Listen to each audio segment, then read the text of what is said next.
नमस्कार दोस्तों, आप देख रहे हैं और मैं हूं दिलीप खान। 2 तारीख को यानी 2 अप्रैल को, पिछले महीने के 2 तारीख को भारत में केंद्र सरकार ने एक ऐप का लॉन्च किया, मोबाइल ऐप का लॉन्च किया। ये ऐप था आरोग्य सेतु ऐप। उसके बाद जब दूसरे लॉकडाउन के लिए प्रधानमंत्री नरेंद्र मोदी ने देश को संबोधन किया, तो संबोधन के दौरान प्राइम मिनिस्टर ने कहा कि इस ऐप को आप ज़्यादा से ज़्यादा डाउनलोड कीजिए ताकि हम कोरोना वायरस का जो मामला है, उसका जो संक्रमण है, उसका पता लगाने में सरकार को मदद मिले। ये 14 अप्रैल की बात है। उसके बाद अगर आप देखेंगे तो जो सेकंड लॉकडाउन था, वो लॉकडाउन की अवधि जब पूरी हुई तो 4 तारीख को यानी 4 मई को जब होम मिनिस्ट्री ने, मिनिस्ट्री ऑफ होम अफेयर्स ने अपनी गाइडलाइन जारी की, तो उस गाइडलाइन में 2 बातें साफ कही गई। पहली बात तो ये कि जो सरकारी अधिकारी है और जो प्राइवेट, सरकारी कर्मचारी और प्राइवेट कर्मचारी, जो दोनों तरह के सेक्टर में काम करने वाले लोग हैं, इनके लिए आरोग्य सेतु ऐप डाउनलोड करना अनिवार्य है, मैंडेटरी है। और इन दोनों संगठनों के जो हेड होंगे, यानी जो अपने डिपार्टमेंट की अगुवाई कर रहे होंगे, अपनी संस्था के प्रमुख होंगे, उनकी जिम्मेदारी है कि अपने कर्मचारियों को वो ये ऐप अपने मोबाइल में डाउनलोड करवाएं। उसके बाद अगर आप देखेंगे तो अगले दिन यानी जब 4 मई के बाद 5 मई की तारीख आई, तो 5 मई को नोएडा में, यानी गौतम बुद्ध नगर जो उत्तर प्रदेश का ज़िला है, उस नोएडा में ज़िला प्रशासन ने ये साफ कर दिया कि इस ऐप को जिसने भी अपने स्मार्टफोन में डाउनलोड नहीं किया है वो पनिशेबल ऑफेंस के दायरे में आएगा और उन पर आईपीसी की धारा 188 के तहत कार्रवाई की जाएगी। यानी उनको 6 महीने की जेल या फिर 1000 रुपये का जुर्माना ऐसे व्यक्तियों पर लगाया जा सकता है। साथ ही एमएचए की गाइडलाइन के बाद ये भी कहा गया कि जो अब बाद के दिनों में जब लॉकडाउन पूरी तरह खुल जाएगा, तो उसके बाद में जब दिल्ली मेट्रो या बाकी मेट्रो जब चालू होंगी, इसकी सेवाएं शुरू होंगी, तो उन मेट्रोज में जो व्यक्ति मास्क लगा के नहीं जा रहा है, ऐसे व्यक्तियों को, और साथ में जिनके मोबाइल में आरोग्य सेतु ऐप डाउनलोडेड नहीं है, ऐसे व्यक्तियों को मेट्रो में प्रवेश नहीं मिलेगी। और साथ में उसके अलावा, मेट्रो के अलावा, यह भी कहा गया कि कई सारे अखबारों में, द मिंट में, बिजनेस स्टैंडर्ड में,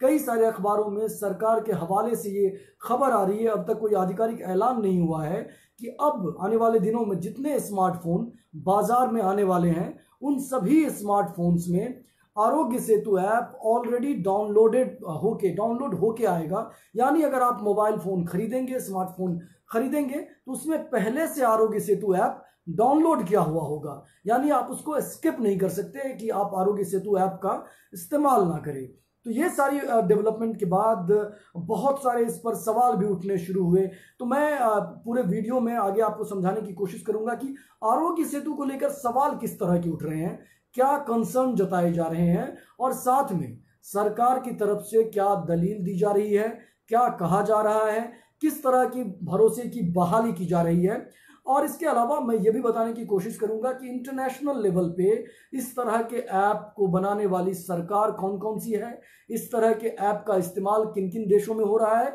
और वहां किस तरह के प्रावधान किए गए हैं। इससे पहले कि मैं बातचीत शुरू करूं, सवालों से शुरू करूं, आप इस वीडियो को शेयर कर दीजिए ताकि ज्यादा से ज्यादा लोग इस वीडियो को देख पाए और इसकी रीच ज्यादा लोगों तक पहुंच पाए। तो पहले हम सवाल से शुरू करते हैं कि जो आरोग्य सेतु ऐप को लेकर उठाए जा रहे हैं। मसलन पहला सवाल यह उठाया जा रहा है कि सेंट्रल गवर्नमेंट ने, मोदी सरकार ने, जब होम मिनिस्ट्री ने अपनी गाइडलाइन में यह कहा कि सरकारी कर्मचारी और प्राइवेट कर्मचारी दोनों के मोबाइल फोन में ये डाउनलोड होना अनिवार्य होगा, तो सवाल ये उठाए जा रहे हैं कि ऐसे लोगों के मोबाइल फोन में ही क्यों इसको डाउनलोड करने की बात या बाध्यता सरकार की तरफ से पेश की जा रही है। क्या ऐसे लोग जो इकोनॉमिकली बहुत स्ट्रांग है और सोसाइटी में अगर आर्थिक हैसियत के दृष्टिकोण से देखें तो वो मजबूत पोजीशन में है और कई सारे लोगों को, अपने परिवार में, अपने आसपास के लोगों को इन्फ्लुएंस करने की पोजीशन में है, तो क्या सरकार ऐसे लोगों के मोबाइल में जो डेटा है उन डेटा पर नजर रखना चाहती है? ये सवाल उठाए जा रहे हैं। जो एथिकल हैकर है या जो आईटी विशेषज्ञ हैं या जो इंटरनेट के जानकार हैं, उनकी तरफ से सवाल उठाए जा रहे हैं। यह भी कहा जा रहा है कि ऐसे लोग चूंकि पॉलिटिकली और इकोनॉमिकली ज्यादा सचेत होते हैं, ज्यादा समृद्ध होते हैं, इसलिए इन पर नजर रख के सरकार हो सकता है कि ऐसे डेटा के जरिए कोरोना वायरस के बाद भी कोई इन डेटाज का अलग इस्तेमाल करे। मैं आगे बताऊंगा कि इस आरोग्य सेतु ऐप के जो टर्म्स एंड कंडीशन है उसको लेकर किस तरह की आपत्तियां जताई जा रही है। साथ में यह भी कहा जा रहा है कि ये जो ऐप है, मैं पहले टर्म्स कंडीशन की बात कर लूं कि आमतौर पे जब ऐप आप डाउनलोड करते हैं उसमें जो शर्तें होती है उन शर्तों को आमतौर पे लोग पढ़ते नहीं है, लेकिन उनमें बहुत सारी मंजूरी जो यूजर्स हैं उनकी तरफ से वो ऐप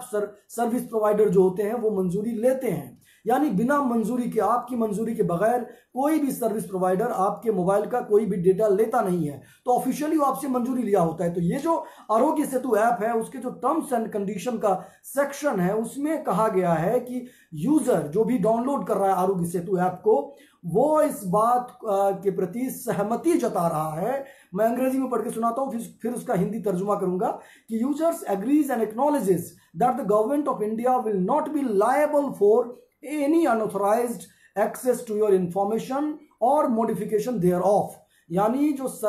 भारत सरकार आपके मोबाइल का जो डेटा सरकार के पास जा रहा है उन डेटाज का अगर कोई अनऑथराइज्ड तरीके से, अवैध तरीके से उस डेटा तक कोई भी व्यक्ति, कोई संस्था, कोई हैकर उस डेटा तक पहुंच बनाता है, यानी डेटा को चोरी कर लेता है या किसी भी तरह वो डेटा किसी भी थर्ड पर्सन के पास आ जाता है, तो इसके लिए भारत सरकार कोई जिम्मेदारी नहीं लेगी। और जो ऐप डाउनलोड करने वाले यूजर है वो इस बात से सहमति जताते हैं। यानी आप ये भारत सरकार को कह रहे हैं कि अगर डेटा चोरी भी हो जाए तो हम इस बात से सहमत है कि आपकी कोई जिम्मेदारी नहीं है। तो सवाल उठाने वाले लोग जो आईटी एक्सपर्ट है, जो इंटरनेट एक्टिविस्ट हैं, वो ये कह रहे हैं कि सरकार ये जिम्मेदारी क्यों नहीं ले रही है। मैं आगे बताने की कोशिश करूंगा कि जो भारत में जो सुप्रीम कोर्ट की गाइडलाइन है या जो भारत में अभी प्रस्तावित कानून है, जो पर्सनल डेटा प्रोटेक्शन एक्ट या प्रोटेक्शन बिल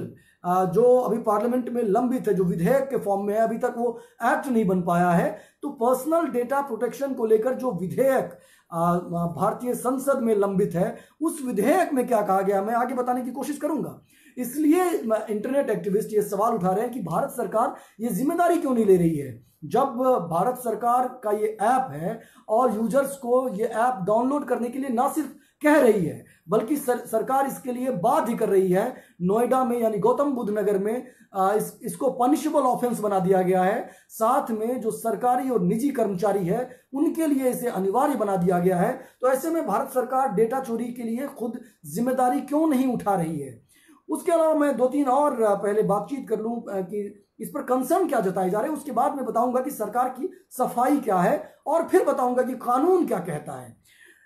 फ्रांस का एक हैकर है एलियट एल्डरसन ने कल परसों में ये चेतावनी जारी की कि भारत में अब तक इस आरोग्य सेतु ऐप को लगभग 9 करोड़ लोगों ने डाउनलोड किया है। एलियट एल्डरसन का कहना है कि 9 करोड़ लोगों की जो प्राइवेसी है, डेटा प्राइवेसी है, ये प्राइवेसी कोई हमारे आपके घर परिवार में आप क्या कर रहे हैं उससे जुड़ी हुई प्राइवेसी का मामला नहीं है, बल्कि डेटा का मामला है। वो एलियट एल्डरसन का कहना है कि वो डेटा प्राइवेसी खतरे में पड़ गई है 9 करोड़ लोगों की। 600 वैज्ञानिकों ने, अगर हम ये सिर्फ आरोग्य सेतु को लेकर नहीं, ये 600 वैज्ञानिकों और रिसर्चर ने जो चेतावनी जारी की है, ये सिर्फ आरोग्य सेतु जैसे जो तमाम ऐप्स जो दुनिया भर की सरकारें डेवलप कर रही है और कोरोना वायरस के दौर में उसका इस्तेमाल करने के लिए अपने नागरिकों को एक तरह से प्रोत्साहित कर रही है, उन ऐप्स को लेकर अध्ययन करने के बाद वैज्ञानिकों और रिसर्चरों का 600 लोगों का एक समूह ने यह कहा कि इन ऐप्स के जरिए जो डेटा साइंटिस्टों के पास, रिसर्चर के पास पहुंच रहे हैं या सरकार के पास पहुंच रहे हैं उसमें कोई एक्यूरेसी नहीं है, सफिशिएंट एक्यूरेसी को लैक कर रही है, वो डेटा लैक कर रहा है। और इसमें जैसे एक एग्जाम्पल दिया गया, इस चिट्ठी में एग्जाम्पल दिया गया है कि अगर मान लीजिए आप चाइना के एक ऐप का एग्जाम्पल दिया गया, उस ऐप में ये तो पता चल जाएगा कि मान लीजिए कि 1 किलोमीटर का कोई अंडरपास है, उसमें ये तो पता चल जाएगा कि 2 लोग जिन्होंने अपने स्मार्टफोन में वो ऐप डाउनलोड कर रखा है वो इस वक्त उसी सबवे के नीचे है, यानी जो अंडरपास है उसके नीचे है, लेकिन वो एक कमरे में अगर छोटी यूनिट बना दें हम, यानी मेट्रो की एक कोच में है, ये पता लगाना मुश्किल होगा। मोबाइल टावर के रेंज में अगर बहुत नजदीकी प्रॉक्सिमिटी है, बहुत नजदीक में 2 मोबाइल आ गए हैं, तो उसका एक्यूरेट डेटा लोगों के पास, सरकार के पास या सर्विस प्रोवाइडर के पास नहीं पहुंच रहे। इसमें कई सारे खामियों का जिक्र किया गया है। ये स्टडी जो छपी है उसमें ऐसे कई एग्जाम्पल दिए गए हैं। अब मैं बताता हूं कि जो कई सारे इस तरह के संगठन हैं जो राइट टू प्राइवेसी या जो ह्यूमन राइट के क्वेश्चन पर काम करने वाले संगठन हैं, ऐसे संगठन और यूनाइटेड नेशन यानी संयुक्त राष्ट्र जो दुनिया में इस तरह के इश्यू को डील करने वाली सबसे बड़ी संस्था, सबसे बड़ा संगठन है। 26 मार्च को जब आरोग्य सेतु ऐप भारत में डेवलप भी नहीं हुआ था, 2 अप्रैल को यह ऐप डेवलप हुआ है। 26 मार्च को WHO के जो कार्यकारी निदेशक हैं माइकल रायन ने कहा कि जो डेटा प्रोटेक्शन का ये जो मामला है, ये कोरोना वायरस के दौर में इस तरह के जो ऐप बनाए जा रहे हैं सरकारों की तरफ से, उस हालात में, उस दौर में डेटा प्रोटेक्शन का मामला बहुत ज्यादा सीरियस हो गया है। उसके बाद ह्यूमन राइट वॉच ने एक बात कही। ह्यूमन राइट वॉच ने लगभग इसी तरह की बात को दोहराया। ह्यूमन राइट वॉच ने कहा कि प्राइवेसी पर खतरा है। प्राइवेसी, अब लोगों का की जो प्राइवेसी है, डेटा प्राइवेसी की बात कर रहा हूं मैं, वो अब खतरे में पड़ रही है। यूनाइटेड नेशन के विशेष दूत यानी संयुक्त राष्ट्र के विशेष दूत जोसेफ केनाटाकी ने कहा, वो एक कदम आगे जाके जो चेतावनी WHO की तरफ से जारी की जा रही थी, जो चेतावनी ह्यूमन राइट वॉच की तरफ से जारी की जा रही थी, यूनाइटेड नेशन के जो स्पेशल दूत है जोसेफ केनाटाकी, उन्होंने एक कदम आगे जाके एक बात कही। उन्होंने कहा कि हमें इस वक्त सतर्क रहना पड़ेगा और नागरिकों को अपनी आजादी के सारे अधिकार अभी सरकारों को और एजेंसीज को नहीं सौंपने होंगे। नागरिकों को सतर्क रहना पड़ेगा कि इस दौर में ये जो यूनाइटेड नेशन के विशेष दूत हैं, इन्होंने आगे जो बात कही है वो बहुत इंपॉर्टेंट है। इन्होंने कहा कि इस दौर में जो अथॉरिटेरियन स्टेट है वो ऐसे हालात का, ऐसे जो पैनिक भरा माहौल है, ऐसे पैनिक भरे माहौल का सर्विलांस के लिए इस्तेमाल कर सकता है। ऐसे माहौल का डेटा प्राइवेसी और आपका डेटा संग्रह करने के लिए इस मौसम का इस्तेमाल, ऐसे माहौल का इस्तेमाल कर सकता है। भारत के बारे में कोई स्पेसिफिक बात संयुक्त राष्ट्र की तरफ से नहीं आई है, लेकिन इन जनरल कई सारे देशों में इस तरह की प्रवृत्तियों को देखने के बाद जो जोसेफ केनाटाकी है उन्होंने ये बात कही। इसके बाद एमनेस्टी इंटरनेशनल ने लगभग इसी तरह की बात कही। एमनेस्टी इंटरनेशनल ने कहा कि हम परमानेंट सर्विलांस की तरफ बढ़ रहे हैं। कोरोना वायरस के बाद जिस तरह सरकारों की तरफ से लगातार इस तरह के ऐप डाउनलोड करने के लिए नागरिकों को बाध्य किया जा रहा है, इससे हम हो सकता है कि कई सारे देश, कई सारे स्टेट परमानेंट सर्विलांस की तरफ कदम बढ़ाने के लिए बढ़ रहा है। अब ये जो मैं बात कर रहा था कि जो आरोग्य सेतु ऐप में जो क्लॉज है, जिस क्लॉज की मैं बात कर रहा था कि जिसमें ये आपसे इजाजत मांगी जाती है कि अगर इसका डेटा लीक होता है या कोई अनऑथराइज तरीके से इस डेटा तक कोई पहुंच बनाता है तो उसकी जिम्मेदारी सरकार नहीं लेगी। इसके लिए आप सरकार को हरी झंडी देते हैं, मंजूरी देते हैं।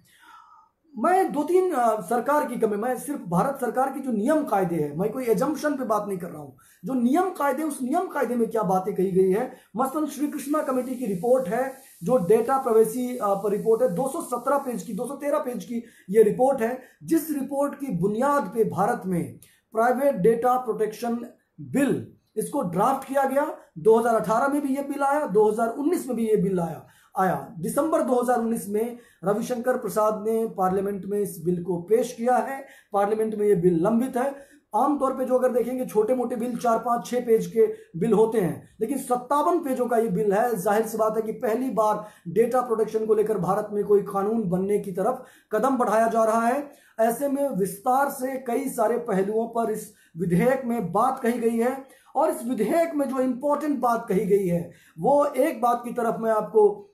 जो एक पैरा है वो पैरा में कोट करके आपको सुनाता हूं। ये सिर्फ ये जो बिल प्रस्तावित है उसी में ये बात नहीं कही गई है, बल्कि जो IT एक्ट जो अभी लागू है, ऑलरेडी जो ये जो कानून भारत में लागू है, उसमें भी ये बात कही गई है कि जो ऐप सर्विस प्रोवाइडर है, जो भी ऐप, जैसे वो कोई कंपनी हो सकती है, सरकार हो सकती है या कोई भी एजेंसी हो सकती है, ऐसे सर्विस प्रोवाइडर को इस डेफिनेशन में वो सर्विस प्रोवाइडर आएगा जो जिसमें कि वो इस बात के लिए ऑब्लाइज्ड है कि अगर सिक्योरिटी, डेटा की सिक्योरिटी में कोई ब्रीच आती है, यानी कि उस जो डेटा वो एजेंसी हमसे ये कह के लेती है या सरकार हमसे ये कह के लेती है कि इसका इस्तेमाल अमुक काम में किया जाएगा, अगर उस डेटा कलेक्शन के बाद उसमें कोई भी सिक्योरिटी ब्रीच होता है तो उसकी जिम्मेदारी उस एजेंसी की होगी। और इसमें जो पैरा है, मैं पैरा कोट करके आपको सुनाता हूं। App service provider would fall under definition of intermediary and is obligated to ensure the security of data collected and liable for loss of it under intermediary guideline। यानी वो जो data का नुकसान होता है या चोरी होता है डेटा, उसके लिए वो सर्विस प्रोवाइडर जिम्मेदार होगा। ये डेटा प्रोटेक्शन बिल जो अभी लंबित है उसमें इस बात को साफ शब्दों में कहा गया है। ऐसे में ये जो सवाल उठाए जा रहे हैं, मैं अभी जो आरोग्य सेतु के इर्द गिर्द जो इंटरनेट एक्टिविस्ट हैं, जो इस मामले के जानकार हैं, जो कानूनी पहलुओं पर बात कर रहे हैं, उनकी तरफ से ये जो सवाल उठाए जा रहे हैं, उस सवाल के आईने में अगर हम इस बिल को देखें तो लगता है कि जिस कानून को भारत में सरकार लागू करना चाहती है उसकी जो मेरिट है, उसके जो बुनियादी उसूल है, बुनियादी सिद्धांत है, उन सिद्धांतों को आरोग्य सेतु में साफ तौर पे पूरी तरह से लागू नहीं किया गया है। और अभी तक जितने डेटा सिक्योरिटी से जुड़े हुए क्वेश्चन आ रहे हैं, अगर मान लीजिए सरकार, नरेंद्र मोदी सरकार या सेंट्रल गवर्नमेंट अगर आरोग्य सेतु का कोई भी गलत इस्तेमाल नहीं होने देने के लिए प्रतिबद्ध है और इसका इस्तेमाल अगर कोरोना वायरस के संक्रमण को ट्रैक करने में, ट्रेस करने में किया जा रहा है, और तो ये कोरोना वायरस के संक्रमण के मद्देनजर इस कदम की सराहना की जानी चाहिए। लेकिन इतने सवालों के बाद सरकार की तरफ से जो सफाई आनी चाहिए, सरकार की तरफ से जो आश्वासन आनी चाहिए, उन आश्वासनों में साफ तौर पर कमी दिख रही है। ऐसा लग रहा है कि इन सवालों के बावजूद सरकार की तरफ से जो एक तरह से नागरिकों की विश्वास बहाली का मामला होता है, ऐसे लोग जो अपने डेटा को लेकर चिंतित हैं, जैसे कई लोग ये कह देते हैं कि आपकी डेटा का प्राइवेसी का क्या मामला है, अब तो इंटरनेट का जमाना है, इंटरनेट के जमाने में सबका डेटा सबके पास है। जिन नागरिकों को अपने डेटा का फिक्र नहीं है और अपना डेटा वो सरकार को सौंपे, चाहे गूगल को सौंपे, चाहे किसी भी एजेंसी को सौंपे, ये उनकी निजी इच्छा है, ये उनकी इच्छा का हर किसी को सम्मान करना चाहिए कि आप अपना डेटा सबको दे दीजिए। लेकिन जो व्यक्ति अपना डेटा किसी भी अनऑथराइज्ड लोगों तक नहीं देना चाहते, ये उनकी प्राइवेसी का सम्मान, ये उनकी प्राइवेसी की बात है, और उनकी प्राइवेसी का सम्मान उन लोगों को भी करना चाहिए जो अपने डेटा को लेकर ज्यादा फिक्रमंद नहीं है। तो नागरिक अधिकार के मामले में जो भी, क्योंकि अभी राइट टू प्राइवेसी का जो मामला है उसको सुप्रीम कोर्ट में, आपको याद होगा कि सुप्रीम कोर्ट ने अपने लैंडमार्क जजमेंट में जो राइट टू प्राइवेसी को जो अनुच्छेद, संविधान का अनुच्छेद 21 है, यानी जो लाइफ एंड लिबर्टी का अनुच्छेद है, मौलिक अधिकार है, उसमें समाहित माना है। और ये माना है कि जो राइट टू प्राइवेसी है वो हमारा फंडामेंटल राइट है, बुनियादी अधिकार है, मौलिक अधिकार है। और इस फैसले में, ये जो सुप्रीम कोर्ट का फैसला था, उसमें कई सारी बातें कही गई है जिसका मैं जिक्र आगे करूंगा। लेकिन उससे पहले जो सवाल उठाए गए थे, उन सवालों पे जो सरकार की तरफ से मैं बार बार कह रहा हूं कि कोई ठोस जो सफाई है वो सफाई नहीं आ रही है। सफाई आ किसके तरफ से आ रही है? तो जिन्होंने ये इस ऐप को डेवलप किया, जो लोग इस ऐप को डेवलप करने में शामिल रहे हैं या जो लोग इस ऐप को चला रहे हैं, मसलन जो इस ऐप में, अभी मैं इकोनॉमिक टाइम्स की रिपोर्ट को कोट कर रहा हूं, इस ऐप को बनाने वाली टीम जो है, उस टीम के जो एक व्यक्ति हैं ललितेश कतरागड्डा, उन्होंने जो इकोनॉमिक टाइम्स को बयान दिया उसमें उन्होंने कहा कि हम प्राइवेसी के लिए बेस्ट प्रैक्टिस फॉलो कर रहे हैं। जो सर्वश्रेष्ठ चलन हो सकता है, प्रचलन हो सकता है दुनिया भर में, हम उसको फॉलो कर रहे हैं, हम उसका अनुसरण कर रहे हैं। और इसका इस्तेमाल, उन्होंने ये भी कहा कि इसका इस्तेमाल सिर्फ जो कोविड-19 है यानी कोरोना वायरस है, उसके रेस्पॉन्स तक सीमित रहेगा। इसका डेटा किसी भी और एजेंसी को नहीं दिया जाएगा। कोई भी जो तीसरी, थर्ड पार्टी है उस तक इस डेटा की पहुंच ना हो, इसको सुनिश्चित किया जाएगा। लेकिन उन्होंने ये नहीं कहा कि अगर कोई डेटा ब्रीच होता है या कोई चोरी करता है इस डेटा का, तो ऐसी हालत में जो नागरिक है, जो यूजर है, उसके अधिकार क्या होंगे। उनका जो राइट टू प्राइवेसी का मामला है, राइट टू डेटा प्रोटेक्शन का मामला है, सरकार की तरफ से क्या कदम उठाए जाएंगे, इसको लेकर उन्होंने कुछ नहीं कहा है। उसी तरह जो द गार्डियन अखबार है, जो ब्रिटेन का अखबार है, उन्होंने जो इसी टीम के एक व्यक्ति से बात की, अभिषेक सिंह से बात की, उन्होंने कहा कि प्राइवेसी हमारा बुनियादी सिद्धांत है। इस ऐप को डेवलप करते समय हमारे दिमाग में जो सबसे पहला बिंदु था वो बिंदु था कि यूजर्स के प्राइवेसी का सम्मान हो। इस तरह जो प्राइवेसी की बात बार बार उठाई जा रही है, जो कई सारे जो इंटरनेट से जुड़े हुए लोग हैं, जो एक्टिविस्ट है, जो एथिकल हैकर है, वो जो सवाल उठा रहे हैं उनकी चिंता बेजा है और उनको चिंतित नहीं होना चाहिए।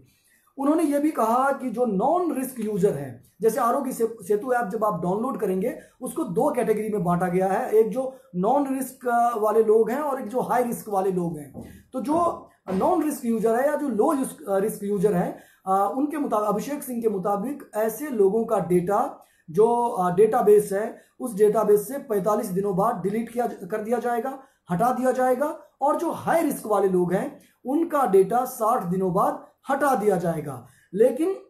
ये भी जो सवाल उसके बाद जो उठाए गए, जो इंटरनेट फ्रीडम फाउंडेशन है, इंटरनेट फ्रीडम फाउंडेशन की तरफ से इस पर दिलचस्प एक पर्चा लिखा गया है, शोध पत्र लिखा गया है। सिद्धार्थ देव जो इस फाउंडेशन के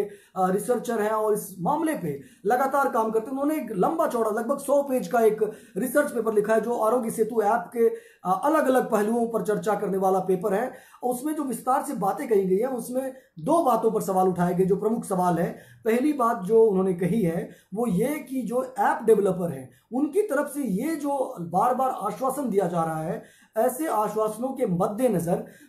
इन्होंने ये सवाल उठाए हैं कि अपने जो ये जो ऐप है, ऐप के बारे में जब डेवलप किया जा रहा था, ऐप डेवलपर बार बार ये कह रहे हैं कि ये प्राइवेसी का सम्मान है और सिर्फ कोरोना वायरस रिस्पॉन्स के लिए इसका इस्तेमाल होगा। तो इंटरनेट फ्रीडम फाउंडेशन का कहना है कि ऐप डेवलप करते समय आपने मेडिकल से जुड़े किसी भी विशेषज्ञ से संपर्क नहीं किया। हेल्थ मिनिस्ट्री के, जिसके लिए आप कह रहे हैं कि हेल्थ मिनिस्ट्री के लोग इसका इस्तेमाल करेंगे कोरोना वायरस रिस्पॉन्स के लिए, उनके किसी भी कर्मचारी को, किसी भी अधिकारी को आपने शामिल नहीं किया। उनका क्या रिस्पॉन्स है, वो किस तरह का डेटा चाहते हैं, उनकी मर्जी आपने जानने की कोशिश नहीं की। साथ में ये भी कहा, उन्होंने जो टेक्निकल बातें हैं, उन्होंने कहा कि ये जो फ्रंट एंड है, यानी आप जब ऐप डाउनलोड करते हैं, ऐप डाउनलोड करते समय आमतौर पर यूजर्स को सिर्फ टर्म्स एंड कंडीशन के बारे में जानकारी मिल पाती है, लेकिन ऐप डेवलप करते समय जो सोर्स कोड होता है, जहां से ऐप बनता है, सोर्स कोड के बारे में कोई भी जानकारी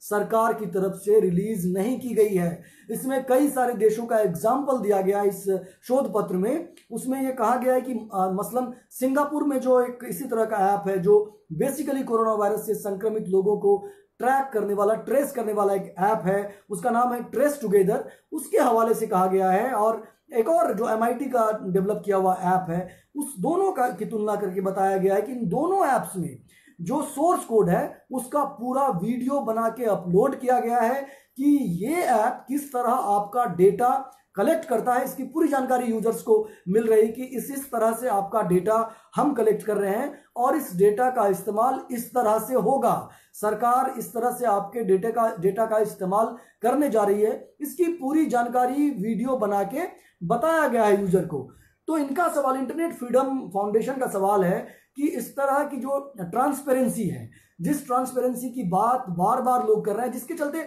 मान लेते हैं हम कि ये सारे सवाल बेजा है, हम मान लेते हैं कि एथिकल हैकर या इंटरनेट से जुड़े हुए लोग, जितने ये लोग प्राइवेसी का कंसर्न जता रहे हैं, ये सारे कंसर्न झूठे, गलत सब हो सकते हैं, लेकिन ट्रांसपेरेंसी बरतने की बात या ट्रांसपेरेंसी बरतने की मांग कम से कम इस दिशा में सरकार को आगे आना चाहिए। और जो सवाल है, जो कंसर्न है, उस पे सरकार को लोगों की आशंकाओं को दूर करने के लिए इस तरह का जो ठोस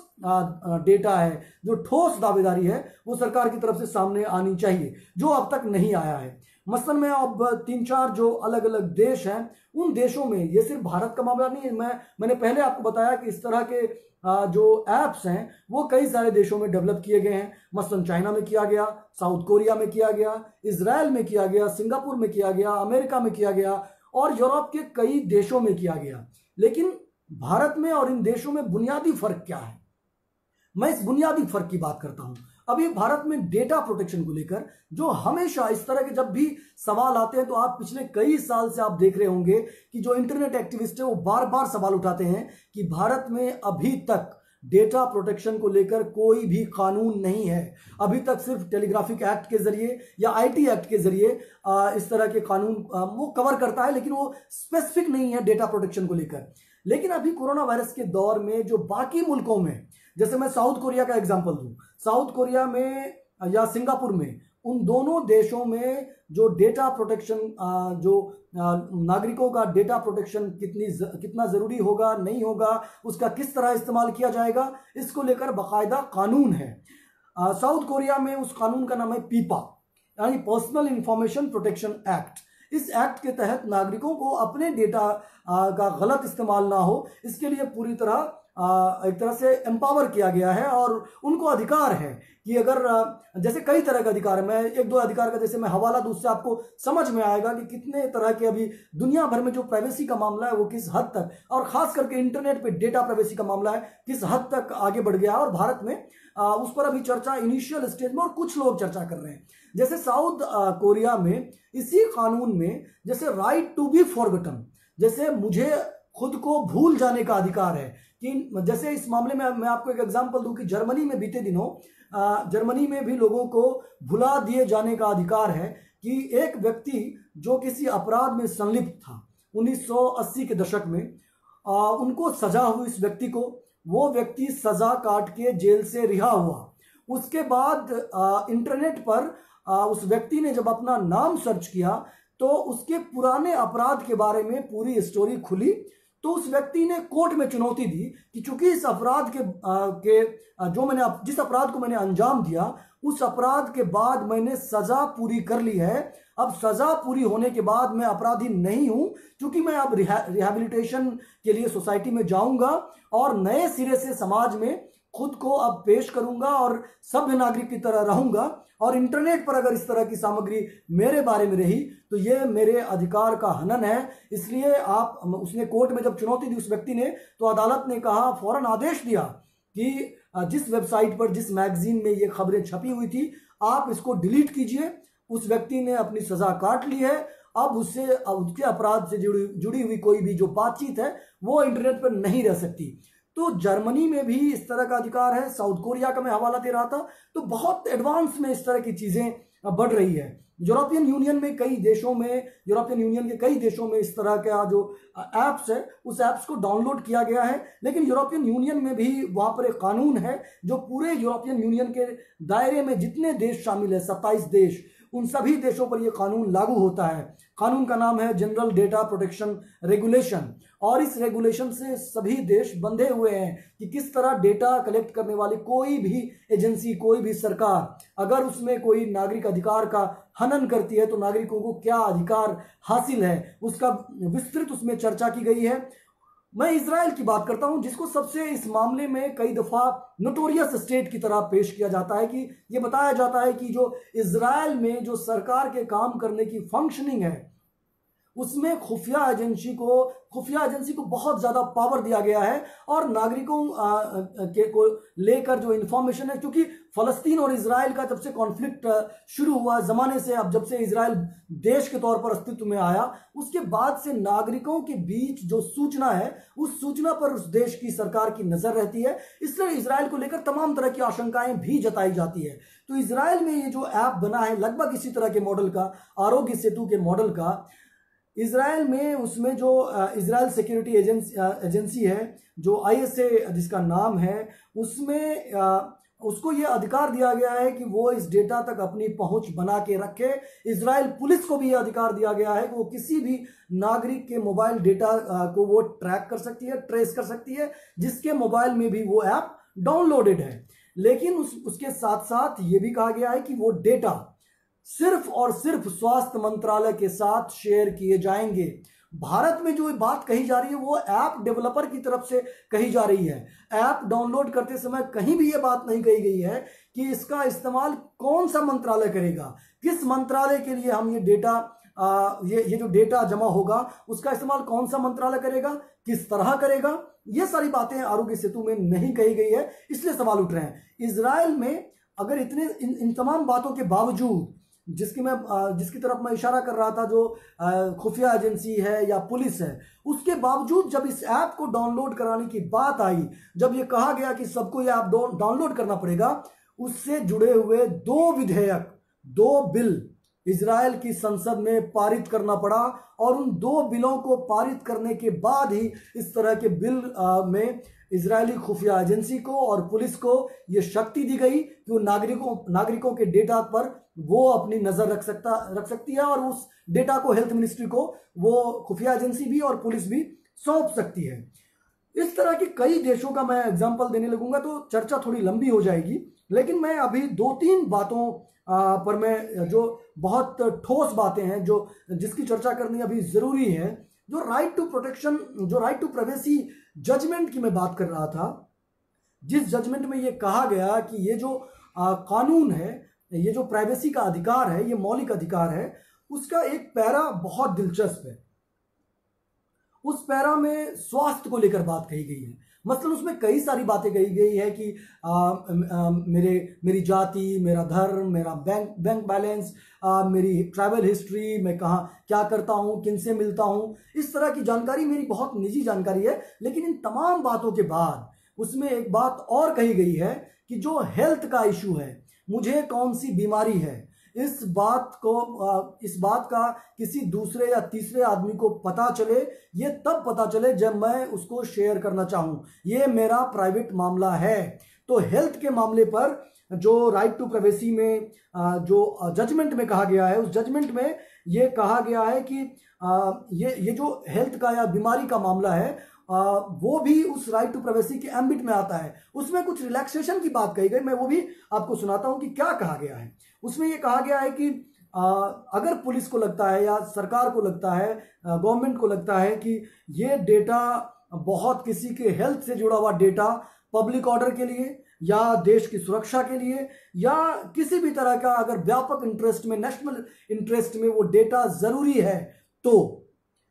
सरकार अस्पताल से रिकॉर्ड निकाल सकती है। और अस्पताल से रिकॉर्ड निकालने के बाद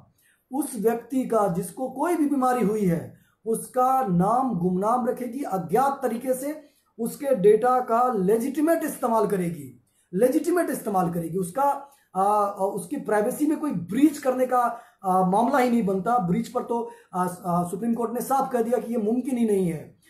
मसलन उसमें जो हेल्थ का मामला है, हेल्थ के मामले में मैं आपको एक भारत में जो कानून है, उस कानून का हवाला दूं, उसके बाद में बातचीत को कंक्लूड करूंगा। उस कानून का नाम है सेंसिटिव पर्सनल डेटा और इंफॉर्मेशन रूल, यानी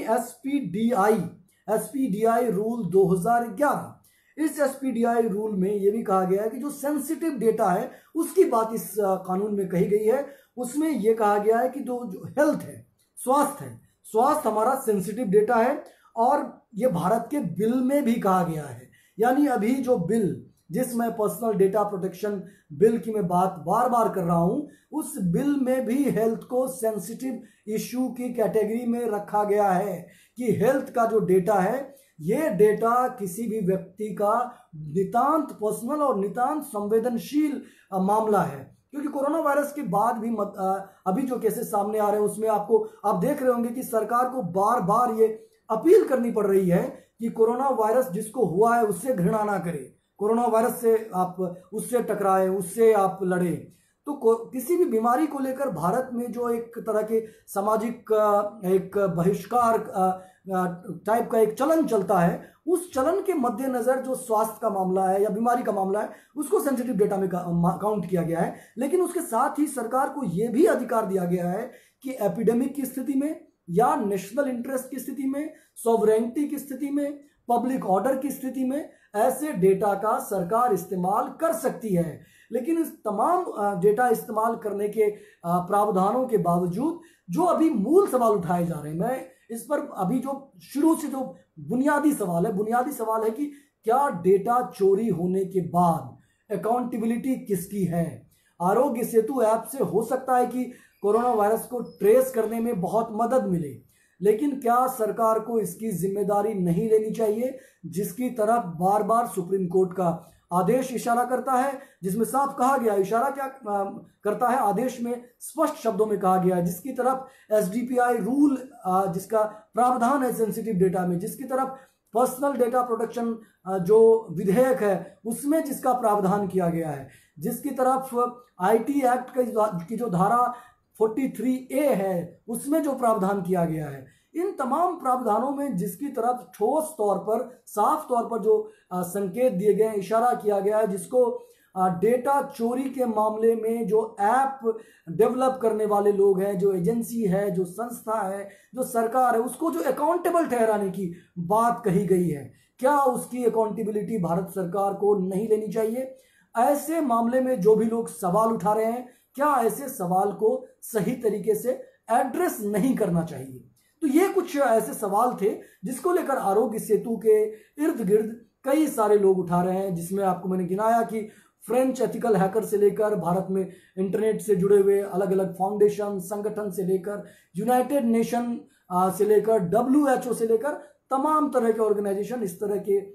संकेत दे रहे हैं कि अभी दुनिया के कई देशों में ये जो डेटा कलेक्शन का काम सरकारों की तरफ से शुरू हुआ है, अगर इसमें भविष्य में, अभी नहीं भविष्य में अगर डेटा में ब्रीच होता है, जैसे कि मान लीजिए कैम्ब्रिज एनालिटिका का केस हुआ, आपको बहुत याद होगा कि 2-3 साल पहले, अगर भूल गए तो मैं आपको संक्षेप में रिकैप करके बातचीत कंक्लूड करूं कि फेसबुक ने अपना डेटा किसी एजेंसी को लीक किया और उसके बाद ये माना गया कि जो ब्रेग्जिट था, इतना बड़ा फैसला, पूरा ब्रिटेन का यूरोप से अलग हो जाना और डोनाल्ड ट्रंप का जो इलेक्शन कैंपेन था, उन दोनों मामलों में जो बड़ी पॉलिटिकल घटनाएं थी दुनिया की, उन दोनों में जो कैंपेन करने वाली यानी प्रो ब्रेग्जिट जो कैंपेन करने वाली एजेंसी थी और डोनाल्ड ट्रंप के पक्ष में जो कैंपेन करने वाली एजेंसी थी, जो कैम्ब्रिज एनालिटिका जिस एजेंसी का नाम है, उस एजेंसी ने फेसबुक के डेटा का इस्तेमाल करते हुए पॉलिटिकल कैंपेन में उसके सहारे अपने अपने क्लाइंट को मजबूत दिखाने में मदद पहुंचाई, उसका इस्तेमाल किया और इसके बाद फेसबुक पर तमाम आरोप लगे, दुनिया भर में इसकी चर्चा चली कि फेसबुक ने डेटा ब्रीच किया है, हमारा आपका डेटा चुरा के किसी थर्ड पार्टी को दिया है। उसको लेकर ब्रिटिश पार्लियामेंट से लेकर तमाम जगहों पर मोटी मोटी रिपोर्ट आ चुकी है और उसके बाद चर्चा चली है, भारत में भी उसके बाद ही चर्चा शुरू हुई है कि डेटा ब्रीच पर क्या ठोस कानून बनना चाहिए। तो अभी जो आरोग्य सेतु को लेकर जो भी आशंकाएं जताई जा रही है, उस पर सरकार ने अभी जिस तरह से मैंडेटरी किया है, सरकार की तरफ से जिस तरह से इसको अलग अलग तबकों में इसको अनिवार्य बनाए जाने की बात की जा रही है, व्यापक संकट है कोरोना वायरस का, निश्चित तौर पर उसमें लोगों पर नजर रखने की जरूरत है, लेकिन उसकी अकाउंटेबिलिटी सरकार को लेनी चाहिए। इस दिशा में, इस बारे में सरकार को साफ तौर पर नागरिकों के सामने अपना पक्ष रखना चाहिए। तो ये थी दोस्तों आज की पूरी बातचीत, जिसमें मैं समझाने की कोशिश कर रहा था कि आरोग्य सेतु को लेकर क्या सवाल उठाए जा रहे हैं, जानकार क्या कह रहे हैं और सरकार का क्या पक्ष है, सरकार की तरफ, सरकार को छोड़ भी दे तो जो ऐप बनाने वाली एजेंसी है उसकी तरफ से क्या बताया जा रहा है, दलील क्या रखी जा रही है। अगर ये वीडियो आपको पसंद आया हो तो इसको आप शेयर कीजिए ताकि ज्यादा लोग इसको देख पाए। और आखिर में जाते जाते एक बात कि आप लॉकडाउन के दौरान क्या कर रहे हैं, उससे जुड़ा हुआ वीडियो हमें 1 मिनट में बना के भेजिए और ताकि हम उसको एशियाविल हिंदी पर अलग अलग जो प्लेटफॉर्म है उस पर हम जगह दे सके। मैं एक व्हाट्सएप नंबर आपको बताने जा रहा हूं, उस व्हाट्सएप नंबर पर आपको वो वीडियो व्हाट्सएप करना है। नंबर है 9003074655। नमस्कार।